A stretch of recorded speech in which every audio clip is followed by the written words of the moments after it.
Hello സുഹൃത്തുക്കളെ, ഇന്ന് എനിക്ക് അടുത്ത വീട്ടിൽ നിന്ന് ഞങ്ങളുടെ അടുത്തുള്ള താത്ത കുറച്ച് പച്ചമുളക് തന്നിട്ടുണ്ട്. അപ്പോൾ ഇത് ഇത്രയും ഇവിടെ ഇരുന്ന് കഴിഞ്ഞ് കഴിഞ്ഞാൽ എന്തായാലും അത് വെറുതെ നാശമായി പോകും. അപ്പം ഞാൻ എന്ത് ചെയ്തു, ഇത് നന്നായിട്ട് കഴുകി എടുത്തിട്ടുണ്ട്. കഴുകി വെള്ളം വരാൻ വെച്ചിട്ടുണ്ട്. എന്നിട്ട് കണ്ട വെള്ളം തിളപ്പിക്കാൻ വെച്ചിട്ടുണ്ട്. അതിൽ ശകലം ഉപ്പും മഞ്ഞളും കൂടി ഇട്ട് കൊടുത്തിട്ടുണ്ട്. വെള്ളം നന്നായിട്ട് വെട്ടി തിളയ്ക്കുന്നുണ്ട്.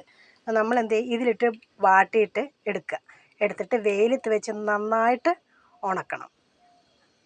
അപ്പം ഞാൻ മുളക് ഈ വെള്ളത്തിലേക്ക് ഇട്ട് കൊടുക്കുകയാണ്.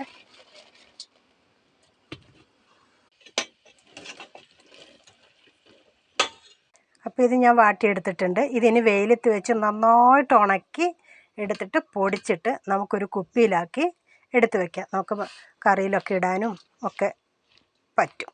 അപ്പോൾ എല്ലാവരും മുളക് കിട്ടിയാൽ ഇതുപോലെ ചെയ്ത് നോക്കിട്ടോ. അപ്പോൾ അടുത്ത വീഡിയോ ആയിട്ട് നമുക്ക് വീണ്ടും കാണാം.